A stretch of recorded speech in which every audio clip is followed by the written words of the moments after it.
Once na mag-rest day ka, after ng rest day mo, easy ride mo lang. Tapos saka mo babanatan ng maba. Pero pag ako tatanungin nyo, hindi ko siya gagawin. X sa akin. Okay?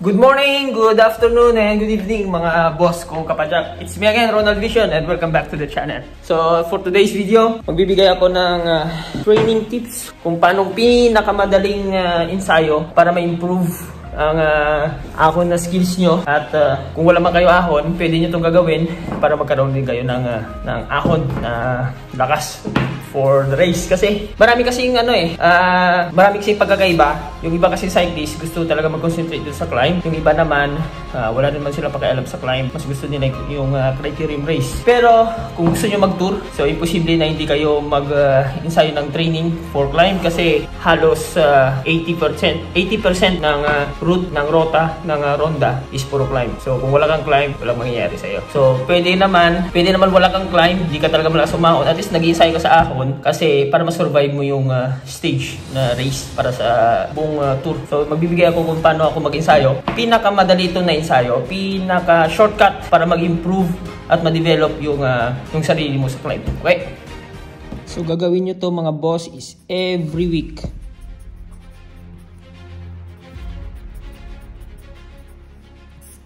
So normally Sunday is rest day ko.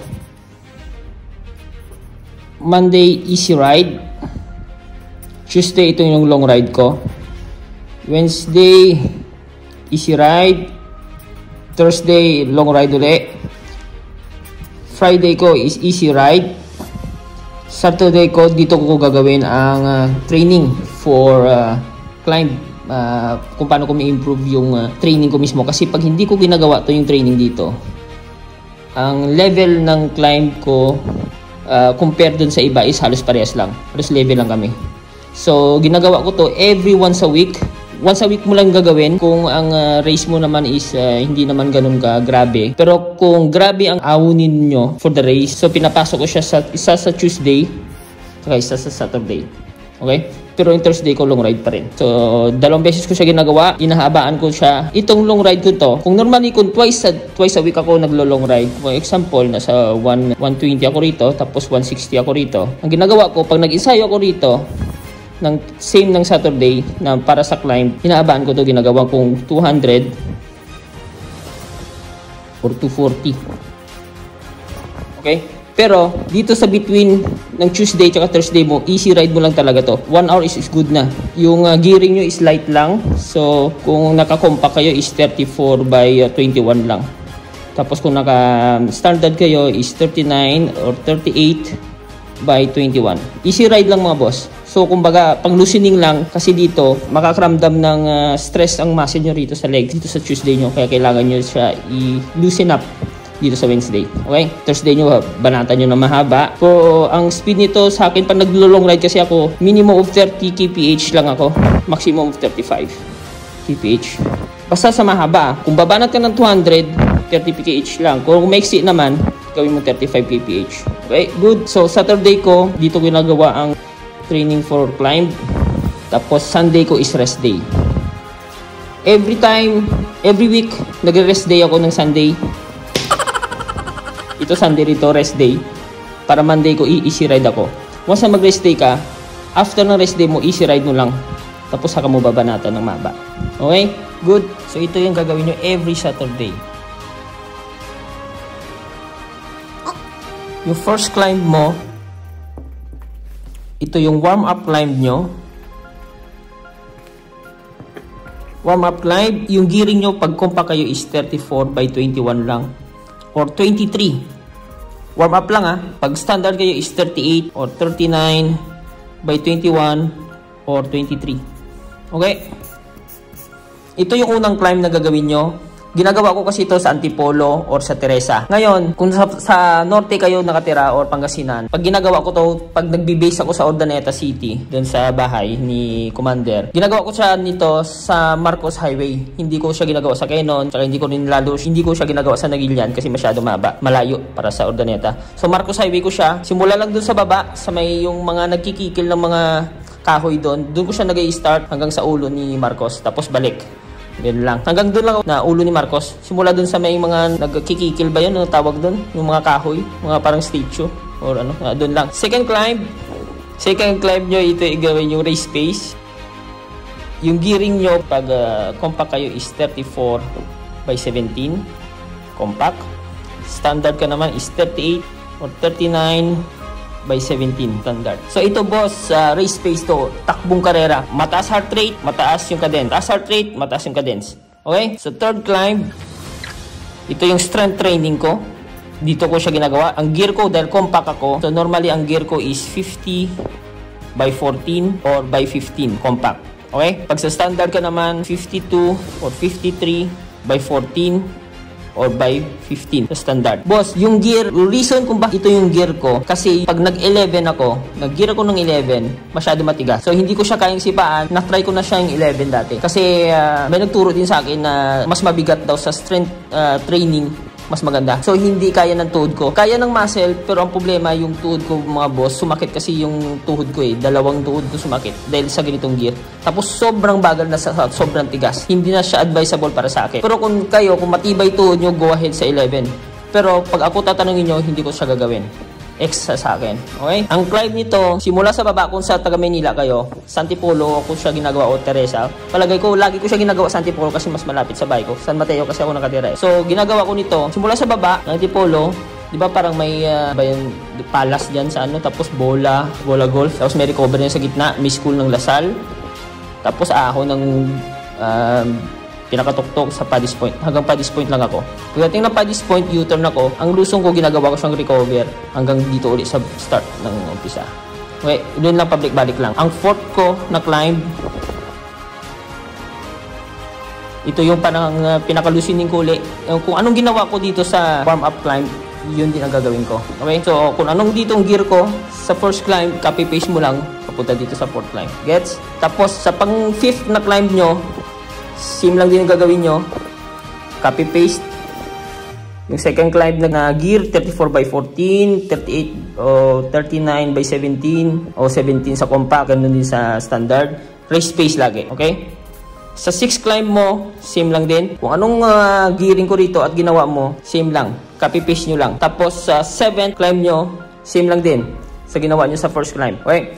Ito, ginagawa ko siya 3 repetition lagi. 3 session. So, ang second saka third na session na ginagawa ko, 3 beses ko siya ginagawa sa Antipolo. Okay? Tapos, kung masyadong mahirap sa inyo ang 3 beses, gawin nyo munang 2. Pero huwag kayong mag-start sa isa na warm-up lang, race pace, climb, tapos loosening sabay uwi. Huwag nyo gagawin yun. Gawin nyo lagi 2 beses, kahit na una nyo palang gagawin. Tapos, kung sanay na kayo na ginagawa to, gawin nyo 3. Kung mas marami, mas maganda. Okay, pero minimum of 3. Lagi, minimum of 3 lagi. So, nag-i-start ako sa training ko nito kasi umalis ako sa bahay ng 7 a.m. Natatapos ko na nito, lunch na. Aros 11 na or 12. Ganun ko siya katagal nung ginagawa ang training. So, every session, ito matulin to talaga. Itong second na climb ko. Kasi race pace siya eh. Yung third climb ko mabagal to. Mabagal din yung cadence ko nito. Dahil matigas yung gear. So, dinidevelop ko dito yung strength. Tapos yung fourth ko, parang loosening climb.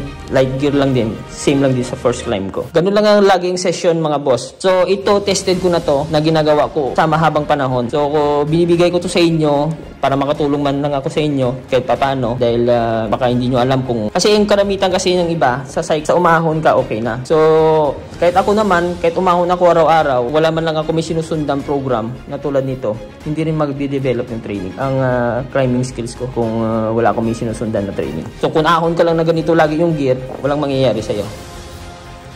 Okay? Dapat meron kang program na ginagawa. Every training program, mga boss, every training program na ginagawa ko, naka-base o naka-depend lagi sa karera na paglalaroan ko. Pag ang race naman is tour, nag-iiba rin ako ng training program ko for every week. Pag tour, mas mahaba ang paghahanda ang ginagawa ko for minimum of 6 months. Ganun ko siya ginagawa.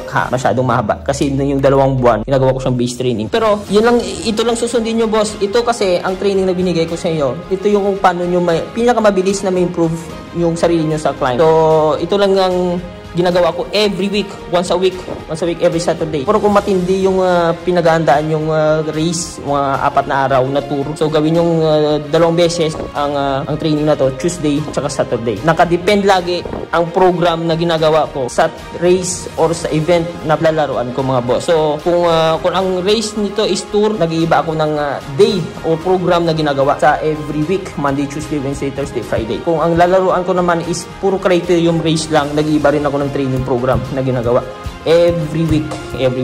So yun lang, mga boss. Mahirap gumawa ng training, pero mas madali na lang to kung lagi nyo ginagawa, kasi meron na kayong guide dun sa mga videos ko na nakaraan. Meron na kayong guide, kayo na lang bahala maglagay nun, mga boss. Kumbaga, eksperimentuhan nyo rin, kasi galing din ako sa mga ganun, experiment lang din kung paano ko gagawin. So kaso nga lang ito, wala to sa videos ko nung past, binibigay ko to sa inyo ngayon na program. Okay? Kung mag-rest day ka man ng isang araw, so ang gawin mo lang is easy ride ng isang araw din. Kung mag-rest ka ng 3 days, so 3 days ka rin mag-easy ride. Ganun lang ang Kung gaano katagal ka mag-rest day, ganun din kahaba na araw ang i-easy ride mo. For example, 1 week ka nag-rest, 1 week ka lang mag-easy ride. Bago mo i-comply uli or gagawin uli yung training mo na ginagawa mo normally. Okay? Kasi ako dito, winter, normally hindi ako nagbabike ng 4 months. So off ako sa bike ng 4 months. Mag-i-start ako by April na. 2nd week of April o 3rd week of April. Tapos May, June, July, August, September. Tapos may race kami sa September. So, ginagawa ko siyang base. Once na nagsimula ako sa April, hindi yun araw-araw ako nagbabike. Minsan twice lang or thrice a week lang ako nagra-ride. Pero hindi pa masyado malayo. Diyan lang malapit. Mga 60 kilometers, 50. Nag-start ako sa ganun kasi mabang pahinga ko 4 months. Hindi talaga ako nagbabike pag winter dito. Off talaga ako. Total zero. So, pag nag-start ako, back to zero din. So, kung nag-back to zero kayo, mga boss, umpisaan nyo sa endurance training. Easy ride lang kayo lagi. Once na hindi nyo alam kung anong gagawin nyo, lagi nyo isipin, pag hindi nyo alam at wala kayong kung paano nyo sisimulan training nyo, back to zero kayo lagi. Simula kayo sa base training. Tapos sabay dagdag nyo na every month. Sa second months nyo, dagdagan nyo na ng mga lasa, intervals, strength, power, or huwag nyo muna sa second month, huwag nyo muna pasukan ng sprint. Saka na yun. Sa third month nyo na siguro pasukan ng sprint ang training nyo. Pero sa second month, huwag na. Interval lang, strength, saka power lang. Okay na yun. Sa third month, padagdag kayo na padagdag. So yun lang, mga boss. Sana magkita tayo uli sa sunod na videos or kung makauwi man kami, so magkita tayo dyan sa Pilipinas. So makapag-ride man lang sa inyo, mga idol. Okay, so ingat lagi sa pagbabike at sa ensayo. At God bless.